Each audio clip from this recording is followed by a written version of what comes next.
Sir cockroach Janata எங்க சொல்லுங்க. Hit வச்சிருவோம் கையில் கவலை அடிச்சுருவாங்க வச்சு. எங்கள் வீட்டில் அவங்களுக்கு வந்து கரப்பாம்பூச்சினா பயம். அது கரப்பாம்பூச்சி வந்த உடனே கூப்பிடுவாங்க. நான் தான் போயிட்டு ஒரே மாவீரனா போயிருவீங்க. அடிச்சு அப்படியே போலீஸ் வந்து கண்ணீர் புகையெல்லாம் போட்டு அதை நசுக்கி இருக்கிறார்கள் அப்படின்னு ஒரு மிகப்பெரிய ஒரு எதிர்கட்சியோட எப்படி பார்க்குறீங்க? அதான் நான் தான் சொல்லிட்டேன்ல, எந்த மாதிரி ஆளுங்கள்லாம் அங்கே போயிருக்காங்க அப்படின்னும் போதே அந்த போராட்டம் எப்படிப்பட்டது, அங்கே இருக்கவங்க போயிருக்காங்க. பிரகாஷ் ராஜ்னு ஒருத்தர் போயிட்டாருன்னு சொல்லிட்டீங்க. அதுக்கு மேலே அந்த போராட்டம் எப்படிப்பட்டதுன்னு நான் சொல்லணுமா? அதெல்லாம் பார்க்கும்போது கேட்கும்போது தம்ப்நெயிலே நீங்கள் வச்சிடலாம். தலைநகரில் ஒரு தற்கொலை கூட்டம். இவனுங்க கிட்ட நம்ம எதிர்காலத்தையோ இல்லை நிகழ்காலத்தையோ கொடுத்தா என்ன நாசம் பண்ணி வைப்பானுங்க அப்படின்னு பகீர்னு ஆகுது. இப்படிப்பட்ட தற்கொலைகளை நாடு முழுக்க வளர்த்து வச்சுக்கிறோம். எதிர்கட்சிகள்லாம் இருக்குது பாருங்க, இதுல இருந்தே தெரியலையா அவங்க லட்சணம் என்ன? திமுக பயங்கரமா ஆதரிச்சிருக்காங்களே, வேற வழி அவங்களுக்கு. அப்போ இந்த மாதிரி பொய் சொல்லி வித்தின் மினிட்ஸ் ஆர் ஹவர்ஸ் அவங்களுடைய பொய் வந்து உடைஞ்சிடுது அப்படின்னு சொல்லும் போது இதுங்களை நம்பி ஒரு குரூப்பு ஆர் பாலிட்டிஷியன்ஸ் இல்லை கட்சிகள் போறாங்கன்னா அவங்கள என்ன சொல்ல முடியும்? தாவே காட்சியில் ஊழலே கிடையாது அப்படின்ற ஒரு பிம்பத்தை உருவாக்கிட்டு வராங்க. சரி, இது ஊழல் இல்லை, லஞ்சம் இல்லை. இப்போ பழனியில் நடந்ததுக்கு என்ன காரணம்?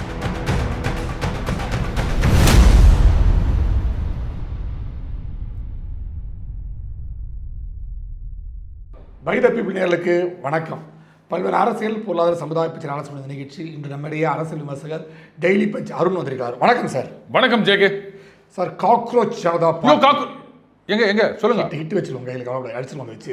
எங்கள் வீட்டில் அவங்களுக்கு வந்து கரப்பாம்பூச்சினா பயம். அது கரப்பாம்பூச்சி வந்த உடனே கூப்பிடுவாங்க. நான் தான் போயிட்டு ஒரே மாவீரனா போயிருவீங்க. அடிச்சு அப்படியே நாஸ்தி பண்ணிட்டு அதான் அப்படி அது ரிஃப்ளெக்சிவ் ஆக்ஷனாக வந்துச்சு. கரப்பாம்பூச்சி அந்த பயம் வந்தது. அதான் ஹிட்டில் கொண்டு வரல. சரி, ஓகே. நம்ம வெறும் காலை கூட நசுக்கி அடிச்சிடலாம். இப்போ நீங்கள் இது ஈஸியாக நசுக்கிடுறீங்க. ஆனால் 20,000 பேர் ஜந்தர் மந்தரில் இது கூடியிருக்காங்க. ஆமாம், 20,000 கரப்பாம்பூச்சின்னு போது கொஞ்சம் கஷ்டம் தான் இல்லையா? ஒரே காலம் விதிக்க முடியாது. ஆமாம். ஸோ இந்த 20,000 பேர் அங்கே கூடியிருக்கிற சூழ்நிலையில் என்ன சொல்கிறாங்கன்னா அதாவது கடந்த ஒரு 50 ஆண்டுகளுக்கு முன்பு இதே ஒரு விவசாய போராட்டம் பார்லிமெண்ட் நோக்கி ஒரு மிகப்பெரிய போராட்டம் நடைபெற்றுச்சு. அது ஈக்குவலாக அதுக்கப்புறம் 50 வருஷத்துக்கு இப்போ தான் நடக்குது அப்படின்னு செய்தி சொல்லப்படுது. ஸோ இந்த எழுச்சி இளைஞர்களுக்கு மத்திய ஏற்பட்டிருக்கு. பல்வேறு தெருக்களில் அங்கங்கே பல்வேறு மாநிலங்கள் இளைஞர்கள் ஒன்று கூடியிருக்காங்க நேற்று அப்படின்ற செய்தி வந்திருக்கிறது. மாபெரும் புரட்சி வீரர் பிரகாஷ் ராஜ் போன்றவரெல்லாம் நேற்று அந்த நிகழ்ச்சியில் பிரகாஷ் ராஜ் ஏதோ ஒரு 4 ஓட்டர் ஐடி வச்சிருந்தாரு அப்படின்னு ஏதோ ஒரே தேர்தல் 4 வாட்டி ஓட்டு போடுவார். Very good. அவரு கூட ஏதோ தெலுங்கு ஃபீல்டில் நீ இங்கே கிடையாது, இங்கே ஓட்டு போட முடியாது அப்படின்னு சொல்லி அமிச்சாங்க அந்த பிரகாஷ் ராஜ். அதெல்லாம் நீங்கள் இந்துத்துவவாதிகளின் நீங்கள் அவர் இங்கே கூட ஏதோ லேண்டில் ஏதோ ப்ராப்ளம் நாங்களா அது இவருக்கு அதெல்லாம் உங்களை போன்றவர்கள் சித்தரிக்கும் இது சார். அதெல்லாம் சார் அது என்ன தமிழ்நாட்டில் என்ன பாஜக அரசாங்கமா இந்த குற்றச்சாட்டெல்லாம் சொன்னாங்க. அவர் எங்க இருக்காரோ அங்க இருக்காங்க. தெலுங்குல அப்போ பாஜக கிடையாது. சரி, சொல்லுங்க. அதனால இது போன்ற ஒரு மாபெரும் போராட்டம் நடைபெற்றிருக்கிறது. போலீஸ் கண்ணீர் புகையெல்லாம் போட்டு அதை நசுக்கி இருக்கிறார்கள் அப்படின்னு ஒரு மிகப்பெரிய ஒரு எதிர்கட்சியோட எப்படி பார்க்குறீங்க? அதான் நான் தான் சொல்லிட்டேன்ல, எந்த மாதிரி ஆளுங்கள்லாம் அங்கே போயிருக்காங்க அப்படின்னும் போதே அந்த போராட்டம் எப்படிப்பட்டது, அங்கே இருக்கவங்க போயிருக்காங்க. பிரகாஷ் ராஜ்னு ஒருத்தர் போயிட்டாருன்னு சொல்லிட்டீங்க. அதுக்கு மேலே அந்த போராட்டம் எப்படிப்பட்டதுன்னு நான் சொல்லணுமா? சரி, அந்த போராட்டத்தில் கலந்துவங்க கிட்ட நிறைய பேர், அது சோஷியல் மீடியா ஆகட்டும் இல்லை மெயின் ஸ்ட்ரீம் சேனல் ஆகட்டும், போயிட்டு பேட்டி எடுக்கிறாங்க. அவங்களும் ஒவ்வொருத்தரும் அவங்க கருத்தை சொல்கிறாங்க. அதெல்லாம் பார்க்கும்போது கேட்கும்போது தம்ப்நெயிலே நீங்கள் வச்சிடலாம். தலைநகரில் ஒரு தற்கொலை கூட்டம். இவங்கெல்லாம் சொல்கிறாங்க பாருங்க, என்னால் எம்பிபிஎஸ் படிக்க முடியல. சரிப்பா, அப்போ நீ என்ன படிச்சுட்டு இருக்க? BA history. +2ல் நீ என்ன படிச்ச?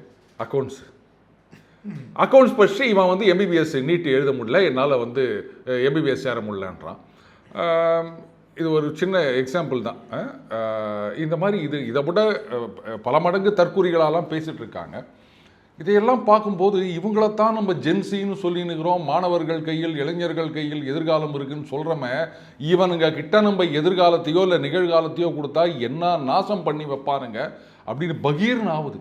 இப்படிப்பட்ட தற்கொலைகளை நாடு முழுக்க வளர்த்து வச்சுக்கிறோம் நம்ம. என்ன பேசுகிறோன்னு கூட தெரியாமல் இஷ்டத்துக்கு உளறிட்டு இருக்குதுங்க. இவங்களுடைய அந்த கோரிக்கைகள்லாம் பார்த்தா கடைசியாக ஒன்னேன்னு மட்டும்தான் சேர்க்கலை. பாக்கி ஈரான் மீதான தாக்குதலை நிறுத்த வேண்டும், அப்போ தான் நாங்கள் போராட்டத்தை கைவிடுவோம், அதையும் ஒன்று சேர்த்துட்டு போங்களேன். என்ன அப்போ உங்கள் கோரிக்கை எதையுமே யாருமே வந்து ஏற்றுக்க போகிறது கிடையாது. அமித்ஷாவை சந்தித்து கொடுத்துருக்காங்களே, ஜேபி நட்டா அவர்களை சந்திச்சாங்க.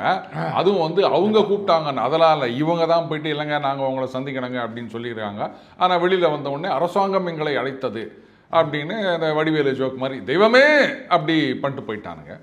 அதில் வந்து அந்த நீட்டினால் இதுவங்களுக்கு 1 கோடி ரூபாய் கொடுக்க வேண்டும், அதுக்கப்புறம் இவர் அந்த தர்மேந்திர பிரதான் அவர்களை ராஜினாமா செய்ய வேண்டும், அப்புறம் அந்த சிகிச்சைக்கு வாங்சுக் அவரு இங்க வரணுமா ஆஸ்பத்திரியிலேருந்து, இங்க வந்து அவர் வந்து பதிவு செய்யக்கூடாது.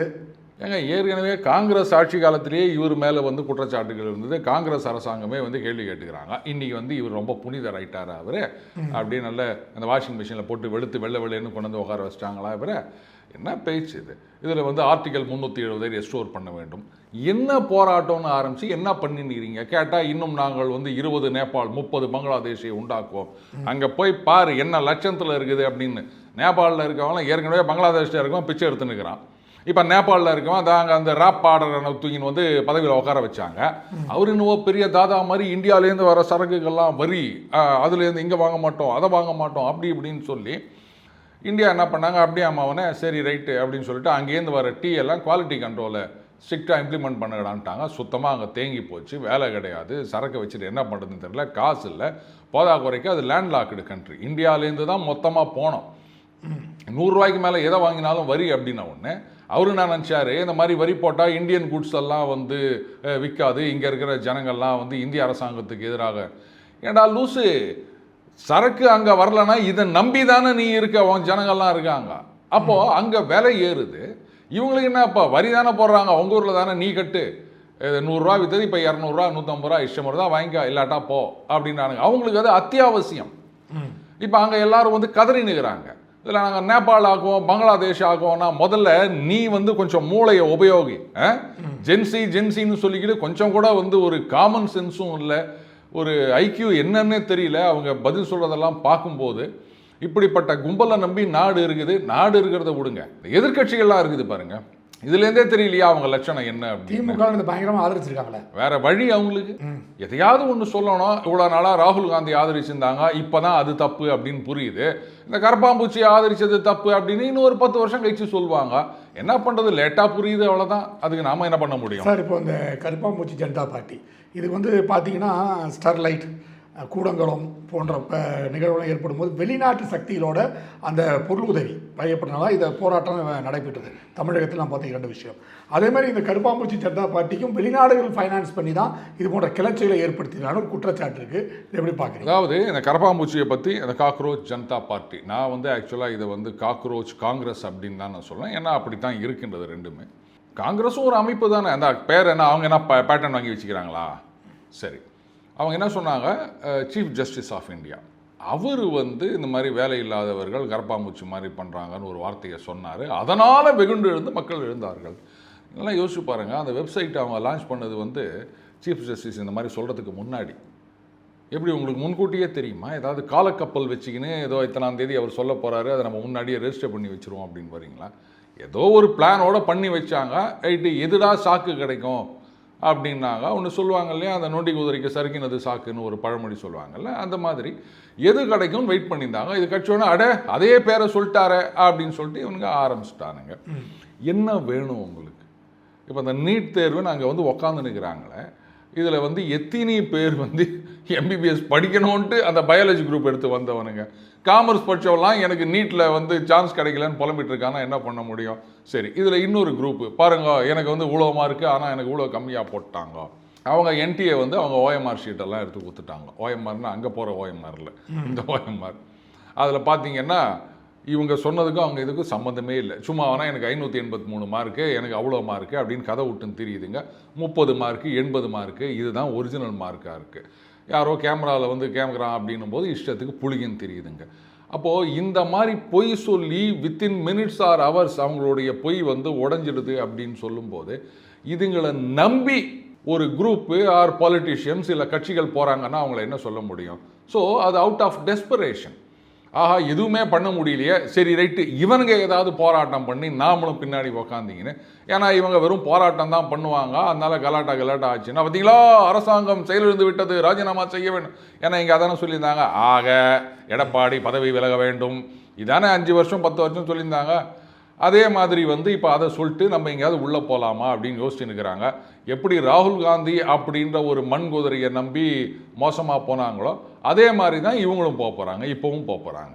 சார் இப்போது இந்த ஒரு விஷயம் பார்த்தீங்கன்னா திமுக இது போன்ற போராட்டங்களுக்கு ஆதரவாக இருக்குது. ஆனால் பார்த்தீங்கன்னா இந்த டீலிமிட்டேஷன் போன்ற விஷயங்களுக்கு நாங்கள் அந்த பில் பாஸ் பண்ணுறதுக்கு ஆதரவாக இருப்போம் அப்படின்ற விஷயத்தையும் பேசியிருக்காங்க.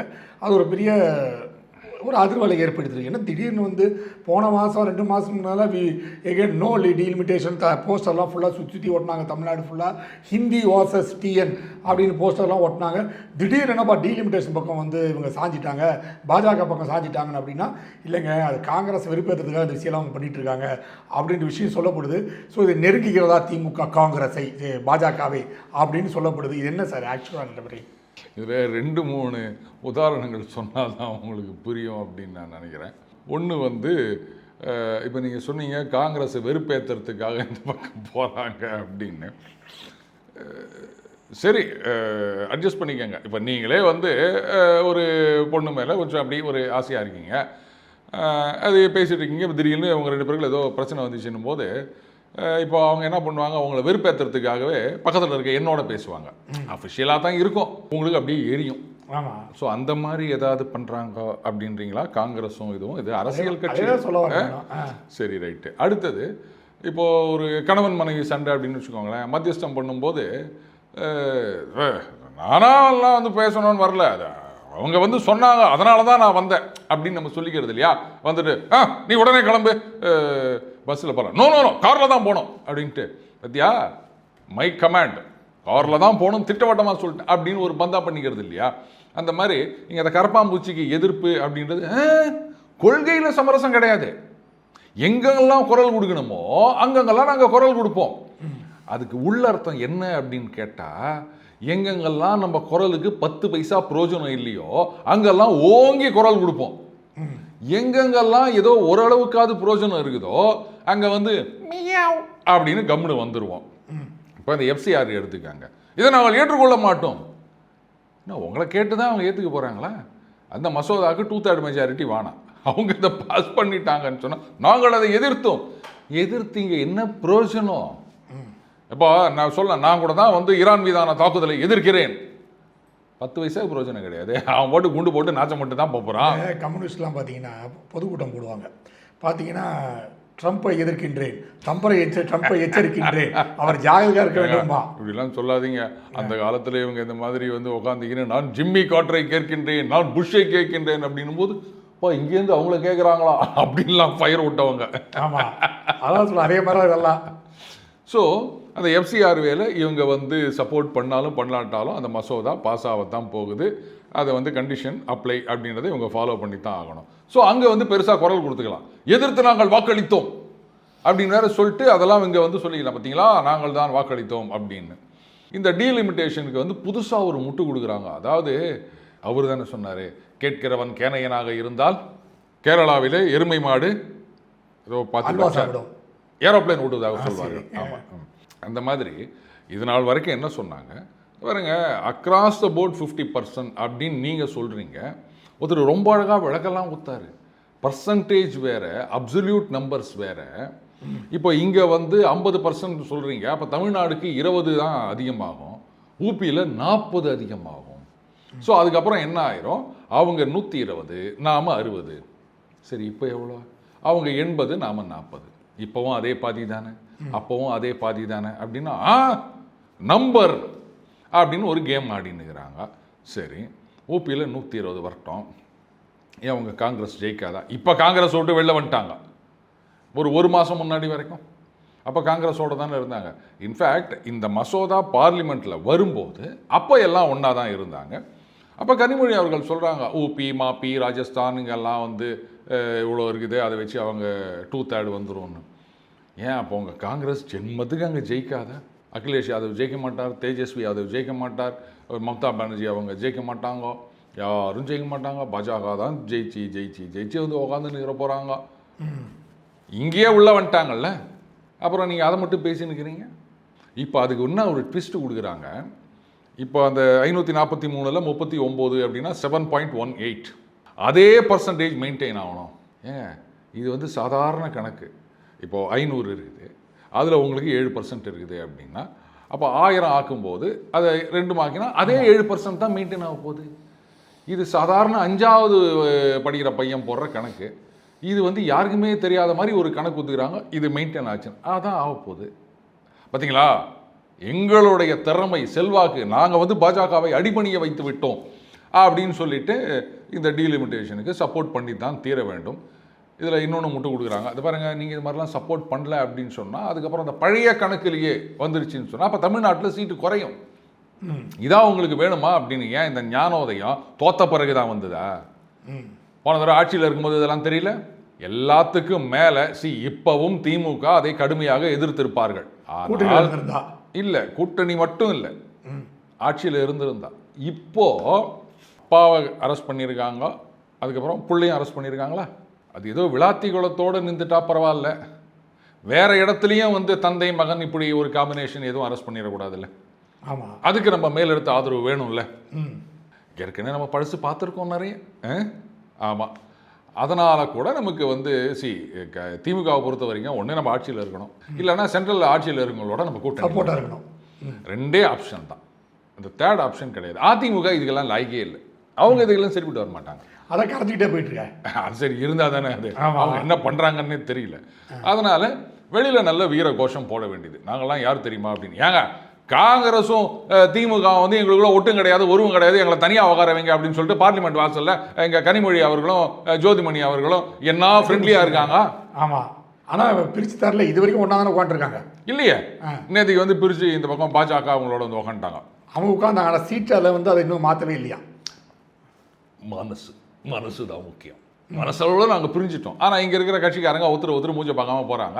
அவங்க மட்டும் வந்து அப்படியே என்னவோ இந்த கோப்பெருஞ்சோழன் பிசாந்தையார் நட்பு மாதிரி அந்த ஃபோட்டோ பாருங்களேன்னு தெரியும். தினமலரில் போட்டிருந்தாங்க. இல்லை, அதே மாதிரி தான் பார்த்தீங்கன்னா அந்த கோவையில் கூட திமுக காங்கிரஸ் கவுன்சிலர் 2 பேரும் உள்ளே அடிச்சுக்கிட்டாங்க, வெளியே வந்து 2 பேரும் கை பிடிச்சி. ஸோ அது என்ன ஒரு அரசியல், விசித்திரமான அரசியலாக இருக்குது இல்லையா. அரசியலில் இதெல்லாம் சாதாரணமாப்பா. சார், இப்போ நீங்கள் விளாத்திக்குளம் மார்க்கண்டையனை பற்றி பேசும்போது தொடர்ந்து வந்து தேவைக்க அரசு வந்து ஊடகவாளரை கைது செய்து, இது மாதிரி எம்எல்ஏக்களை கைது செய்து அவங்களை விமர்சிப்பெல்லாம் அவங்களை தாங்க மாட்டேங்குது, உடனே செய்கிறாங்கன்னு ஒரே விமர்சனங்களாக வருது. எப்படி பார்க்குறீங்க? இது தேவையில்லாத வேலைன்னு தான் நான் சொல்லுவேன். ஒன்று, ஆட்சிக்கு வந்த பிறகு கடன் எதை பற்றியும் கவலைப்படாமல் நம்ம வேலை மட்டுமே செஞ்சு, பார்த்தீங்களா இதெல்லாம் நாங்கள் இவ்வளோ நாளில் பண்ணியிருக்கோம் அப்படின்றது ஒரு பாணி. இன்னொன்று வந்து முன்னாடி என்ன ஊழல்லாம் பண்ணிட்டு போனாங்க அதெல்லாம் தூசு தட்டி தொடச்சி வெளில போடுறது, அது ஒரு பாணி. ஆனால் இது ரெண்டுமே இல்லாமல் நீங்கள் வந்து மூணாவதாக இந்த மாதிரி வந்து யாரெல்லாம் எதிர்த்து பேசுகிறாங்களோ அவளெல்லாம் உள்ளே போடுறது, அது மூணாவது பாணி அப்படின்ட்டு இதில் கான்சன்ட்ரேட் பண்ண ஆரம்பிச்சிங்கன்னா அப்போ மற்ற ரெண்டும் பெருசாக எஃபெக்டிவாக இல்லை, அதனால தான் நீங்கள் இங்கே போகிறீங்க அப்படின்ற மாதிரி ஆகும். ரெண்டாவது, அவர் என்ன பேசினார், சரி அது வந்து இதெல்லாம் ஒரு பேச்சாங்க அப்படின்னு. ஆனால் அதுக்காக கைதுன்றது அவ்வளோ முக்கியமாக. அவர் மகன் அவர் வந்து என்னவோ இப்போ வைகோக்கு போட்டியாக வருவார் அப்படின்னு நினைக்கிறேன். அவர் பேசினதை பார்க்கும்போது எனக்கு சுத்தமாக ஒன்றும் புரியல, இவர் என்ன சொல்ல வர்றார் அப்படின்னு. ஓகே, உலகநாயகனுக்கு போட்டியாக கூட இருக்கலாம். அவர் இங்கிலீஷில் பேசி மேஜர் சுந்தரம் மாதிரி தமிழில் டப்பிங். அதே தான். ஆமாம், ரெண்டுமே எனக்கு புரியல. சரி, ஆமாம், தமிழில் பேசினா புரியுன்னு பார்த்தா அதுவும் இல்லை. இதெல்லாம் பார்த்தீங்கன்னா என்னை பொறுத்த வரைக்கும் சும்மா கட்சிக்குள்ளே பார்த்தீங்களா, நான் கட்சிக்காக. ஆனால் எனக்கு ஒரு டவுட்டு ஜேகே, அந்த எம்எல்ஏ ஒரு அதிமுகலேருந்து வந்தவரா? ஏன் எனக்கு இன்னும் டவுட் இருக்குது. வழக்கமாக இந்த மாதிரி மற்ற கட்சியிலேருந்து வந்தவங்க தான் வந்து பார்த்தீங்களா, நான் இந்த கட்சிக்கு ரொம்ப விசுவாசமாக இருக்கேன் அப்படின்ற மாதிரி ரொம்ப இது போனாங்க. அனிதா ராதாகிருஷ்ணன் அவர்கள், இந்த மாதிரி சில பேர் நான் பார்த்துருக்கேன். இது வந்து நான் கட்சிக்கு விசுவாசமாக இருக்கேன், கட்சிக்காக நான் வந்து உள்ளே போகிறதுக்கும் தயாராக இருக்கேன் அப்படின்னு ப்ரூவ் பண்ணுறது தானே தவிர இதனால் வேறு எந்த பிரயோஜனமும் கிடையாது. சும்மா சொல்லிக்கலாம் அந்த நேரத்தில் இந்த மாதிரி ஒரு ஃபயர் மாதிரி டயலாக் விட்டுட்டு பார்த்தீங்களா நான் அதை பண்ணேன் இதை பண்ணேன் அப்படின்னு சொல்லிட்டு, இதனால் கட்சிக்கு ஒரு பிரயோஜனம் கிடையாது முதல்ல. அதே மாதிரி இவரை கைது பண்ணுறதுனால ஆட்சிக்கோ இல்லை அந்த தாவேகாவுக்கோ எந்த பிரயோஜனமும் கிடையாது. ஸோ 2 பேருமே பிரயோஜனம் இல்லாத ஒரு காரியத்தை பற்றி பேசினுக்கிறாங்க. அதை பற்றி பேசினா நமக்கு என்ன பிரயோஜனம்? அதனால் அதை விட்டுருங்க. சார் இப்போ வந்து இன்னொரு விஷயம் பார்த்தீங்கன்னா தாவே காட்சியில் ஊழலே கிடையாது அப்படின்ற ஒரு பிம்பத்தை உருவாக்கிட்டு வராங்க. இப்போ நேற்று கூட சில செய்தித்தாளில் வந்திருக்கு, இந்த மாதிரி வந்து கட்டிடவர்களுக்கு ஏதாவது பில்டர்ஸுக்கெல்லாம் வந்து பார்ட்டி ஃபண்ட் வாங்கிட்டு இருந்தாங்க, அதனால் பார்ட்டி ஃபண்ட் இப்போ நிறுத்திட்டனால பில்டர்ஸ்லாம் சந்தோஷமாக இருக்காங்க. ஸோ அவங்க வந்து இப்போ பில்டிங் கட்டித்தரவங்களுக்கெல்லாம் வந்து இது மேலே வந்து அந்த பார்ட்டி ஃபண்ட் சுமையை வந்து இந்த வாடிக்கையாளருக்கு வச்சுட்டு இருந்தாங்க. ஸோ இப்போ அந்த சுமையை குறைப்பதற்கு எல்லா பில்டர்ஸும் விலையெல்லாம் குறைச்சிட்டாங்க அப்படின்ற ஒரு செய்தியை பரப்பிட்டே இருக்காங்கன்னு எப்படி சார் உண்மையா? நிஜமாக போய் வாங்குறவங்களுக்கு தான் தெரியும். எனக்கு தெரிஞ்சு எங்கேயும் வந்து இந்த மாதிரி இங்கே இந்த ஸ்கொயர் ஃபீட்டில் இவ்வளோ குறைஞ்சிது அப்படின்னு போட்டால் மாதிரி தெரியல. நிஜமாவே அப்படின்னா அப்போ அவங்க என்ன பண்ணிருக்கணும், இது வந்து ஒரு மார்க்கெட்டிங் டெக்னிக்னு கூட சொல்லலாம் இல்லையா ஜேகே? பார்ட்டி ஃபண்ட் இல்லாததுனால் நாங்கள் வந்து எங்களுடைய ஃப்ளாட் இதில் வந்து ஸ்கொயர் ஃபீட்டுக்கு 100 ரூபா தள்ளுபடி அப்படின்னு போட்டு பாருங்கள். சும்மா இருக்கவங்க கூட பரவாயில்லையே, அப்போது நிஜமான ரேட் வருது போலவே, நம்ம ட்ரை பண்ணலாமே அப்படின்னு வாங்க வருவான். அந்த மாதிரி எதுவும் காணாம இது ஊழல் இல்லை, லஞ்சம் இல்லை. இப்போ பழனியில் நடந்ததுக்கு என்ன காரணம்? அதான் உடனே சிபிசிஐடியில் ஒப்படைச்சு நடவடிக்கை எடுக்காம சார். இது என்னங்க பேச்சு இது? இல்லைன்னு சொன்னால் இருக்கக்கூடாது, அவ்வளோதான். இருக்கு நடவடிக்கை எடுப்போம் அப்படின்னா அது இல்லைன்றது கிடையாது. நான் எதுக்கு சொல்கிறேன்னா, யாராவது லஞ்சம் கேட்டாங்கன்னா என் பேரை சொல்லுங்க அப்படின்னு சிஎம் சொல்லியிருக்கார். இந்த தாலுகா ஆஃபீஸில் இன்னும் பல ஆஃபீஸ்லலாம் போயிட்டு ரெய்டு விட்டுக்கிறாங்க. நிறைய அது கேஷாக இவ்வளோ, ஜிபேவா அவ்வளோ அப்படின்னு சொல்லிட்டு அதில் கரூர் டாப்பிங் த லிஸ்ட்டு. ரொம்ப அட்வான்ஸ்டாக டிஜிட்டல் எக்கானமிக்கு போயிட்டாங்க அவங்க. அதெல்லாம் நம்ம பார்க்க முடியுது. அதெல்லாம் லட்சங்கள், இது 100 கோடி. அதுவும் அந்த பத்திரத்தில் இருக்க விஷயத்தெல்லாம் பார்க்கும்போது பகீர்னுது. அந்த ஏதோ ஒரு லாபமே வரல, அதனால் 2 கோடிக்கு விற்றேன் அப்படின்லாம் சொன்னாங்கன்னா செய்தி வந்திருக்கு அந்த பத்திரத்தில் இருந்தது. இதையெல்லாம் எதுக்கு நீங்கள் பத்திரத்தில் எழுதணும்? இப்போ நானே வந்து என்கிட்ட ஒரு நிலம் இருக்குதுங்க, அவங்களுக்கு வந்து அவசரம் விற்கிறேன், பொண்ணு கல்யாணம், காசு வேணும். அப்போ நான் பத்திரத்தில் என் மகளுக்கு திருமணம் செய்ய வேண்டியுள்ளது, அதனால் எனக்கு உடனடியாக பணம் தேவைப்படுகின்றது, யாரும் வாங்கவில்லை, ஜெயகிருஷ்ணன் தான் வாங்குகிறார், அதனால் அடிமாட்டு விலைக்கு நான் அவருக்கு கொடுக்கிறேன். இப்படிலாம் கூட எவனா சொந்த கதை சோக கதையை பத்திரத்தில் எழுதுவாங்க? எழுத மாட்டாங்க. இதெல்லாம் சந்தேகத்தை உண்டாக்குது இல்லையா? முதல்ல வந்து அங்கே வெளியூர்லேருந்து வந்த ரெஜிஸ்ட்ராரை கேள்வி கேட்டிருந்தோம். இப்போ அவர் தரப்பு வாதத்தை கேட்கும்போது, எப்பா இதுக்கெல்லாம் எவ்வளோ பெருசாக இருக்குது, இதை இங்கே மந்திரியை என்ன பண்ணாங்க, ஓரலாக பேசினோம், அவர் இப்படி சொன்னார், அவரை சஸ்பெண்ட் பண்ணியிருக்கோம்னாங்க. ஆனால் அவர் என்ன சொல்கிறாரு, அவரே எல்லா வேலையும் முடிச்சுட்டு போயிட்டாருங்க, முன்னாடி இருந்தவர், நான் அந்த நம்பர் போட்டு அந்த மிச்ச சொச்ச வேலையை தான் முடித்தேன் அப்படின்னோட இவருடைய ஸ்டேட்மெண்ட். அதனால தான் அவருக்கு முன்ஜாமீன் கொடுத்துக்கிறாங்க. அப்போ அவர் மேலே ஏதாவது நடவடிக்கை எடுத்தாங்களா, அவரை சஸ்பெண்ட் பண்ணாங்களா, யாருக்கும் ஒன்றும் தெரியாது. இந்த விஷயம் வெளில வந்த உடனேயே விற்றவங்க வாங்கவங்க அவங்க வந்து அரெஸ்ட் பண்ண நடவடிக்கை எடுத்துருக்கணுமா இல்லையா? இப்போ அவங்கள காணோம். இது முதல்ல எப்படி நடந்தது? அரசு வழக்கறிஞரே சொல்லிட்டார்ல, அழுத்தம் கொடுக்கப்பட்டது, அவர் வந்து ரெஜிஸ்டர் பண்ண மாட்டேன்னு போயிட்டாரு அப்படின்னு அரசு வழக்கறிஞர் சொல்லியிருக்காரு. ஆனால் இவர் அந்த ஜஸ்டின் மணிகண்டன் சொல்கிறத பார்த்தா அன்னைக்கு ரெஜிஸ்ட்ரேஷன் பாதி நடந்திருக்கு வேலையில். அப்போ இவர் கோர்ட்டில் சொன்னது, நான் பத்திரம் பதிய மாட்டேன்னு ஒரு விடுப்பில் சென்று விட்டார்னு கோர்ட்டில் சொன்னதா செய்தி இருக்கு இல்லையா ஜேக்கு? ஆமாம். அப்போ கோர்ட்டில் வந்து உண்மைக்கு புறம்பான செய்தின்ற மாதிரியில் வருது. அப்போ அதில் இந்த வார்த்தைகளில் ஏதாவது நாம் புரிஞ்சுக்கிறது தப்பா? இல்லை, அது நேற்று கூட பார்த்தீங்கன்னா அந்த முருகதாஸ்ன்ற ஒரு அப்ரூவராக மாறிட்டேன், நான் வந்து எல்லாத்தையும் நான் சொல்லிடுறேன் அப்படின்னு சொல்லிட்டு அவர் சீல் வச்ச வீடெல்லாம் வந்து ரிலீஸ் பண்ணிட்டாங்களா, அவர் வீட்டில் போய் திருப்பி வசிக்க ஆரம்பிச்சிட்டாராம். ஐயா, சரி, அவர் என்ன சொன்னார்? அப்ரூவரா என்ன ஸ்டேட்மெண்ட் கொடுத்தாரு? அதனால உங்களுக்கு வந்து எந்த விதமான உங்களுக்கு ஹெல்ப் நான் பண்ண நீதிமன்றத்தில் இல்லை சாட்சின்னு சொன்னால் நான் வந்து தரேன் அப்படின்னு சொல்லிட்டாராம். உடனே இது நல்லா இருக்கே, அப்போ எல்லாருமே வந்து ஏதாவது பண்ணிவிட்டு நான் இது மாதிரி சொல்கிறேன்னா வீட்டை திறந்து விட்டுருவாங்களோ? அந்த சினிமா ரைடு நடந்தது ஈடியில், அவங்களும் இந்த மாதிரி ஏதாவது சொல்லியிருக்கலாம்னு நினைக்கிறேன். தேவையில்லாமல் கோர்ட்டுக்கு போயிட்டு அங்கே ஈடி தரப்பில் வேறு எதையோ சொல்லி அதுக்கப்புறம் அந்த வீட்டெல்லாம் திறந்து விட்டாங்க. எதுக்கு இவ்வளோ கஷ்டம், இப்படியே சொல்லியிருந்துருக்கலாம் அப்படின்னு நினைக்கிறேன். சரி, இப்போ அந்த அழுத்தம் எதனால் வந்தது, அதுக்கு என்ன காரணம்? வேறுங்க, ஊழல் அப்படின்றது டகால சூ மந்திரகாளி மறைஞ்சு போ அப்படின்னா அதெல்லாம் மறைஞ்சிடாதுங்க, டேக்ஸ் டைம், புரியுதுங்களா? முக்கியமான காரணம் என்னென்னா, நான் எவ்வளோ பார்த்துருக்கேன், என்ன தெரியுமா சொல்லுவாங்க, சார் நான் 100 ரூபா வாங்குறேன், 200 ரூபா வாங்குறேன்றீங்க, மேலே இருக்கவங்கலாம் லட்சமாக கோடியாக சம்பாதிக்கிறாங்க, அதெல்லாம் தெரியாதா அப்படின்னு கேட்பாங்க. முதல்ல அதுக்கு இடம் கொடுக்கக்கூடாது, புரியுதுங்களா? இப்போ குற்றச்சாட்டுகள், இப்போ அமைச்சர் மீதான குற்றச்சாட்டு, அவர் மீதான குற்றச்சாட்டு அப்படின்றதெல்லாம் வரதான் செய்யும், அதை விட்டுருங்க.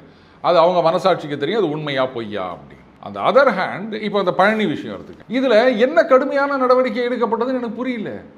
அந்த காணாமல் போனவங்க அவங்கள அரெஸ்ட் பண்ணணும் கூட எதுவும் இல்லை. இப்போ நீங்கள் சொல்கிறீங்க அப்ரூவராக மாறிட்டார், ஊட்ட திறந்து விட்டாங்க அப்படின்னு சொல்லிடுவார். அப்போது முதல்ல இந்த லஞ்சம் வாங்குறதா சொல்ல அரசு ஊழியர்கள் அவங்க மனநிலையை யோசிச்சு பாருங்க. ஒன்றுமே இல்லைன்றாங்க, இது வந்து அப்படின்னு யோசிப்பாங்களா மாட்டாங்களா? அதனால் எந்த மட்டத்திலும் அந்த ஊழல் புகார் அப்படின்றதே வரக்கூடாது. That will take time. ஆனால் அதுக்கு முன்னாடியே வந்து இப்படி ஆயிடுச்சு அப்படி ஆயிடுச்சு ஒன்றுமே இல்லை அப்படின்னு சொன்னால் கொரோனா வந்தப்போ கியூபாவில் மருந்து கண்டுபிடிச்சிட்டாங்க, இவர் வந்து மருந்து கண்டுபிடிச்சிட்டாரு அப்படின்லாம் சில பேர் டுபாகூர் விட்டு இருந்தாங்க இல்லையா, அந்த மாதிரி ஆயிரும். அதே மாதிரி தானே அப்துல் கலாம் காலமானோடனே ஒபாமா இப்போ ஸ்பெஷல் ஃப்ளைட்டில் வராரு, இங்கே வந்து அஞ்சலி செலுத்த போகிறாலாம் ஒரே செய்தியாக இருந்துச்சு நேரத்தில். நீங்கள் இன்னி வரைக்கும் மூலிகை பெட்ரோல்னு ஒருத்தவங்க சொல்லி நிற்கிறாங்க, அதையும் சில பேர் நம்பி நிற்கிறாங்க. இன்னும் வழக்கு வருஷமாச்சு, அது இன்னும் வழக்கு நடந்துட்டு இருக்கு. எத்தனை வருஷம்.